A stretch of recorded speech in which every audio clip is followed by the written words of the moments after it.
યોગેશ્વર કૃષ્ણના ચરણોમાં વંદન. આપ સૌને મારા પ્રણામ. આજના કાર્યક્રમની અંદર ઉપસ્થિત મારા વાઇસ પ્રિન્સિપલ ડૉક્ટર હિતેશભાઈ,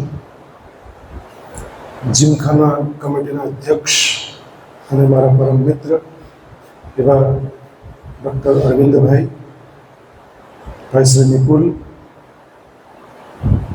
જેના દ્વારા જીમખાના આખું ધમધમે છે બધી રમતો, એવો ડૉક્ટર ચિરાગ, મારા અધ્યાપક મિત્રો અને વલ્લા દીકરા દીકરીઓ. ઘાટા કોલેજ બાળકોના સર્વાંગી વિકાસ માટે સતત ચિંતા અને ચિંતન કરતું હોય છે, અને એનું ઉત્તમ ઉદાહરણ 4000 બચ્ચાઓમાંથી કેટલાક બચ્ચાઓ આ ટુર્નામેન્ટમાં ભાગ લઈ રહ્યા છે.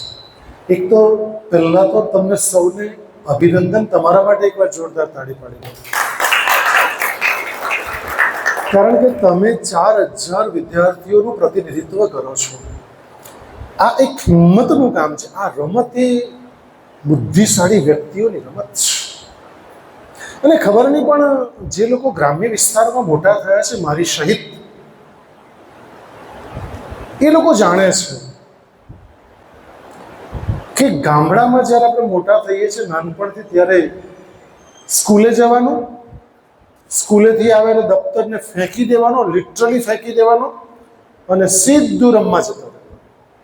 અને રમત પણ પાછી કઈ કઈ બધી અલગ અલગ પ્રકારની રમતો. મિત્રો, તમને આઈડિયા નહીં હશે, પરંતુ આ રમતો આપણી જિંદગીનો અભિન્ન હિસ્સો છે, ભાગ છે, જેના દ્વારા physically, mentally, emotionally, socially, spiritually મજબૂત થતા હોઈએ છીએ. This is the by product. દાખલા તરીકે ક્રિકેટ રમીએ છીએ, બોલ એક જણ લઈને આવે, બેટ એક જણ લઈને આવે, સ્ટમ્પ ત્રીજો લઈને આવે, અને જેનું 3-3 હોય તેને દાવ પહેલો આપવાનો, એ તો બેટ લઈને ચાલ્યા કરે. આવી સિચ્યુએશન્સમાં આપણે રમ્યા છે, અને બધા પસીને રેપ જેપ થઈ જઈએ. ક્રિકેટ રમીએ, ગિલ્લી દંડા રમીએ, બપોરમાં આ ભર તાપમાં લખોટી રમતા, રાત્રે છપ્પો રમવાનો, સંતા કુકડી આપણે કહીએ છીએ, આંબલી પીપળી. મિત્રો, કેટલી રમતો રમીને આપણે મોટા થયા છે. અમારી પેઢી, તમારી પેઢીનું મને બહુ ખબર નથી, પણ અમારી પેઢી તો નસીબદારી તો છે જ, કારણ કે અમે બેઉ સમય જોઈ રહ્યા છે. અમે ની જી હતું ત્યારે બી જી જોયું, ની જી હતું ત્યારે બી જોયું, 5G ને 6G બી જોઈ રહેલા છે. અને અમારી પેઢી એ, તમારી જાણ માટે કહી દઉં, વિશ્વની લાસ્ટ પેઢી છે, વિશ્વની લાસ્ટ પેઢી છે કે જેણે બેક સાઈડ 40 વર્ષ પહેલાની જિંદગી પણ જોઈ છે, બળદગાડા યુગ પણ જોયો છે, એક પણ રોડ નહોતો ને જોયો છે, અને વૃદ્ધોને સંયુક્ત કુટુંબમાં રહેતા જોયા છે, 10-10, 12 બાળકો સાથે માતા પિતા ઉછેરતા જોયા છે. અને આજે એક બાળક સાથે મોબાઈલમાં રમતા બાળકને જન્મ પછી તરત મોબાઈલ આપતી માને પણ જોઈ છે. શું ગ્રોથ થશે મને બતાવો ને. બાળક રડે એટલે સીધું મોબાઈલ, વિડીયો કોલિંગ દ્વારા બાળકને, હજી તો 1 મહિનો 2 મહિનો નથી, માં વિડીયો કોલિંગ દ્વારા બાપ સાથે મુલાકાત કરાવે, દાદા સાથે મુલાકાત કરાવે. ક્યાં જઈ રહી છે આપણી પેઢી મને સમજાતું નથી. અને તમે ઘરમાં હમણાંના બાળકો જુઓ, ઘરમાં કઈ રમત રમાય છે? માત્ર મોબાઈલની રમત. મોબાઈલ રમાય છે. પપ્પાનો મોબાઈલ જુદો, મમ્મીનો મોબાઈલ જુદો, ભાઈનો મોબાઈલ જુદો, બહેનનો મોબાઈલ જુદો. અને હવે તો ભગવાને 2 જ હાથ આપેલા. જો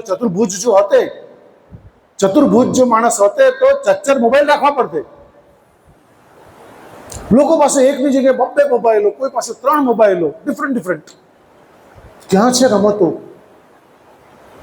મિત્રો, રમતો ધીમે ધીમે મોબાઈલમાં આવી ગઈ. જેમ કોયલનો ટહુકો મોબાઈલમાં રિંગટોન રૂપે આવી ગયો, તેમ એ કોયલના ટહુકાનો અવાજ સાંભળવાનું પણ આપણને તક પ્રાપ્ત થતી નથી. મિત્રો, જે રમત તમે આજે સિલેક્ટ કરી છે, એ રમતનો બેતાજ બાદશાહ આપ જાણો છો, D Gukesh, world champion in chess tournament. 2024 માત્ર 18 વર્ષનો છોકરો, એની યાત્રા શરૂ થયેલી 8 વર્ષે ચેસ રમવાની યાત્રા શરૂ થયેલી. પિતા ઈએનટી સર્જન, માં માઇક્રોબાયોલોજિસ્ટ.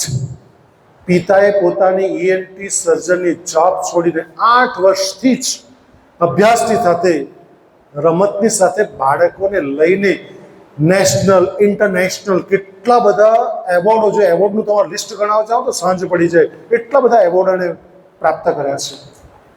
હિતેશભાઈ દરેક જગ્યાના પિતા સાથે, દરેક રમતની અંદર. મન બતાવવા જે કયો પિતાશ્રી એવો છે કે તમારી રમતમાં ચાલ દીકરા હું આવીશ, તારા કોચની જરૂર નથી, હું તારો કોચ બનીશ. આજના પિતાઓને સમય જ નથી બાળકો માટે.